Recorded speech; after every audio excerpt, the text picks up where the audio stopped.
მოგესალმებით მეგობრებო, ამ ვიდეოში ვისაუბრებთ 5 უსწრაფეს BMW-ზე, რაც კი ოდესმე გამოსულა. შეგახსენებთ, რომ საუბარი გვაქვს საგზაო და ქარხნულ, ანუ სტოკ მოდელებზე. ასევე Alpina-ს ამ ვიდეოში არ შევეხებით, რადგანაც Alpina ტექნიკურად სულ სხვა ცალკე ავტომწარმოებელია. სანამ დავიწყებთ, გთხოვთ აუცილებლად გამოიწეროთ არხი, რათა მომავალი ვიდეოებიც არ გამოტოვოთ. ვიწყებთ ყველასათვის კარგად ნაცნობი F1 M5-ით. ოღონდ ამ ვიდეოში ვისაუბრებთ უფრო გამორჩეულ სწრაფ და ღირებულ M5-ზე. წარმოგიდგენთ F1 M5 30 Yage Editions, რომელიც BMW M5-ის არსებობის 30 წლის აღსანიშნავად გამოუშვა.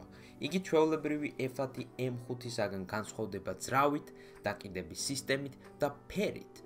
დიახ, ეს მოდელი ყველა მხოლოდ ნაცრისფერ ფერში არის წარმოებული. 30 Yage Edition-ი 2015 წელს ყველაზე მძლავრი სერიული BMW იყო, რაც კი იმ დროისათვის ჰქონდა შექმნილი.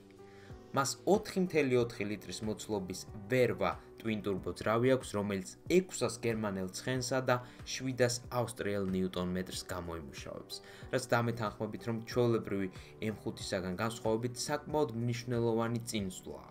გაზრდილი სიმძლავრე, უკეთესი მანევრი და ზოგადი აგრესიულობა M5-ს აძლევს საშუალებას 100 კმ/სთ 3.9 წამში განავითაროს, ხოლო მისი მაქსიმალური სიჩქარე 305 კმ/სთ შეადგენს. ეს რიცხვები უკანა წამყვანი მანქანისათვის ძალიან კარგია და დღესაც კი ერთ-ერთი უსწრაფესი BMW-ა, რაც კი ოდესმე შექმნილა. F1 M5 გასაოცარ პერფორმანსთან და სპორტულობასთან ერთად მაღალი დონის კომფორტს გვთავაზობს. იქნება ეს ძალიან კარგი აუდიო სისტემა, საჭის გათბობა თუ უბრალოდ სავარძლის მასაჟი. აღსანიშნავია, რომ M5 30 Yage Edition-ი მხოლოდ 300 ცალი არის გამოშვებული და მისი ღირებულება მაღალი ალბათობით დროსთან ერთად გაიზრდება. გადავდივართ ერთ-ერთ ყველაზე გიჟურ, საინტერესო და სწრაფ მოდელზე BMW-ს მთლიან ისტორიაში. მინდა წარმოგიდგინოთ M4 GTS-ი. როდესაც M4 GTS-ი წარგვიდგინეს, მის მიმართ აზრები გაიყო. ბევრი აზრი ზედმეტად ძვირი ღირდა, ხოლო მეორე ნაწილი ფიქრობდა, რომ გამორჩეული და ძალიან სწრაფი იყო. ამიტომაც მისი ფასი აბსოლუტურად გამართლებული არის. როგორც არ უნდა იყოს, ფაქტია, რომ ეს მანქანა ამ სიაში მოხვდა, რაც იმას ნიშნავს, რომ M4 GTS-ი ნამდვილად ელვისებურად სწრაფია. GTS-მა ნურბურგრინგის 7 წუთსა და 28 წამში დასწრია, რაც იმას ნიშნავს, რომ GTS-ი ტრეკზე უფრო სწრაფად დადის, ვიდრე Lamborghini Huracan, Honda NSX-ი და სხვა სუპერქარები. M4 GTS 3.0 Twin Turbo ძრავი აქვს, რომელიც გამოიმუშავებს 500 ცხენის ძალასა და 600 ნიუტონ-მეტრ თორქს. ეს 70-ით უფრო მეტი ცხენის ძალა, ვიდრე ჩვეულებრივ M4-ში ვხვდებით. მაგრამ BMW GTS-ის შექმნისას მხოლოდ ძრავის სიმძლავრეზე არ ფიქრობდა. მათი მიზანი იყო, რომ ტრეკის მონსტრი შეექმნათ. ამიტომაც ქარხნულად დადუგულია მანქანა, უფრო სპორტული და უხეში დაკიდების სისტემა აქვს და რა თქმა უნდა კერამიკული მოხურჭები აქვს, რათა 1600 კილო რაც შეიძლება სწრაფად შეაჩეროს. M4 GTS-ი მხოლოდ 27 კილოთი არის უფრო მსუბუქი, ვიდრე ჩვეულებრივი M4. M4 GTS 100 კმ/სთ-ის გავითარება 3.8 წამში შეუძლია, ხოლო მისი მაქსიმალური სიჩქარე 305 კმ/სთ შეადგენს. GTS-ი მხოლოდ 700 ცალი არის გამოშვებული და მისი ფასი $140,000 შეადგენდა, რაც ორჯერ უფრო ძვირია ვიდრე ჩვეულებრივი M4. მიუხედავად სიძვირისა, GTS-ი ძალიან სწრაფი მანქანაა და ნამდვილი ტრეკის იარაღია. შეიძლება გაგიკვირდეთ, მაგრამ მესამე ადგილზე 2200 კილოიანი BMW გავიდა. წარმოგიდგენთ 760 Li X-Drive-ს. როგორც სხვა ბევრი უსწრაფესი მანქანა 760-ით ჟენევის მოტორ შოუში წარმოგვიდგინეს 2016 წელს. BMW მე-7 სერიისათვის არაფერი დაიშურა. უმაღლესი დონის კომფორტთან ერთად ერთ-ერთი უსწრაფესი BMW-ა და ამის მთავარი მიზეზი 6.6 ლიტრის მოცულობის V12 ძრავია, რომელიც რა თქმა უნდა Twin Turbo-ა. ეს ის ძრავია, რომელსაც ასევე ვხვდებით Rolls-Royce Ghost-შიც. BMW-ს ცხოველი ძრავი გამოიმუშავებს 600 ცხენის ძალასა და 800 ნიუტონ-მეტრ თორქს. BMW-ს X-Drive, სწრაფი გადაცემთა კოლოფი და არანორმალური სიმძლავრე 760 საშუალებას აძლევს, რომ 100 კმ/სთ-მდე 3.7 წამში ავიდეს. ხოლო მისი მაქსიმალური სიჩქარე BMW-ს თქმით 305 კმ/სთ შეადგენს, მაგრამ რეალურმა ტესტებმა აჩვენა, რომ მანქანას უპრობლემოდ შეუძლია 320 კმ/სთ-ის განვითარება. ჩვენ ისეთ დროში ვცხოვრობთ, რომ დიდძრავიანი მანქანები ნელ-ნელა ქრებიან. AMG-ს და M-იც უკვე გადადის შედარებით მცირე მოცულობების ძრავებზე, მაგრამ მე-7 სერიაში ეს ასე არ არის. BMW გვაძლევს საშუალებას, რომ კიდევ სულ ცოტა ხანს დავტკბეთ 12 ცილინდრიანი ნაზი და ამავდროულად უძლიერესი ძრავით, სანამ მათ დავამშვიდობებით. მიუხედავად იმისა, რომ M760-ის ადგილი ტრეკზე არ არის, მაინც შეუძლია ბევრი მსუბუქი და ტრეკის მანქანა დაჩაგროს.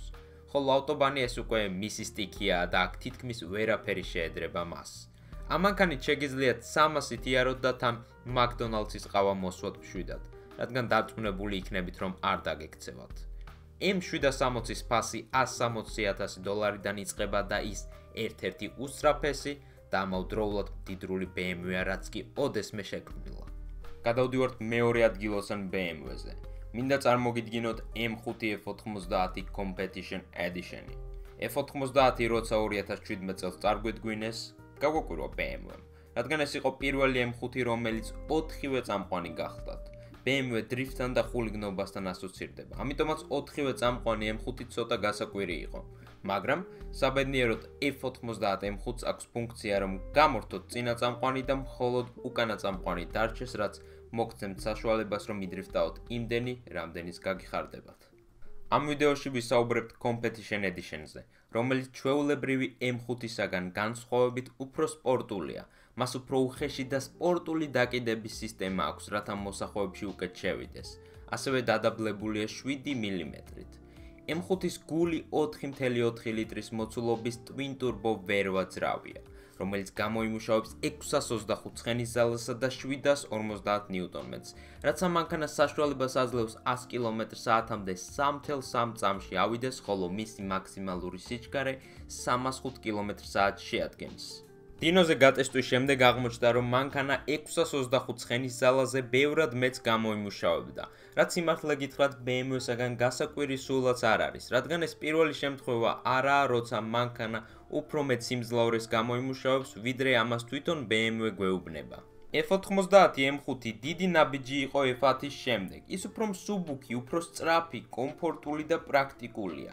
M5 F10-ის ადგილი ყველგან არის. იქნება ეს ტრეკი, ავტობანი თუ უბრალოდ წვიმიანი ქუჩები. მისი ფასი $110,000-დან იწყება და იგი ერთ-ერთი უსწრაფესი სედანია, რაც კი ოდესმე შექმნილა. და უკვე მივადექით უსწრაფეს BMW-ს. წარმოგიდგენთ M8 Competition-ს. M8 2019 წელს გამოვიდა, რაც იმას ნიშნავს, რომ ამ სიაში ყველაზე ახალი მანქანა არის. მიუხედავად იმისა, რომ M8 2 ტონამდე იწონის, ის მაინც უსწრაფესი BMW-ა. იგივე 4.4 ლიტრის მოცულობის turbo ვერვა ძრავი გვაქვს, რასაც ხვდებით M5-ში, მაგრამ M8 ცოტათი უფრო სწრაფია ვიდრე M5. M8 Competition-ი 100 კმ/სთ 3.2 წამში ავითარებს, რაც სრულიად არანორმალურია. რომ მიხვდეთ თუ რამდენად სწრაფია ეს მანქანა, გეტყვით, რომ M8 უფრო სწრაფია 100 კმ/სთ-მდე ვიდრე Lamborghini Huracan, GT3 RS, Ferrari 458 და სხვა ძალიან ბევრი სუპერკარი.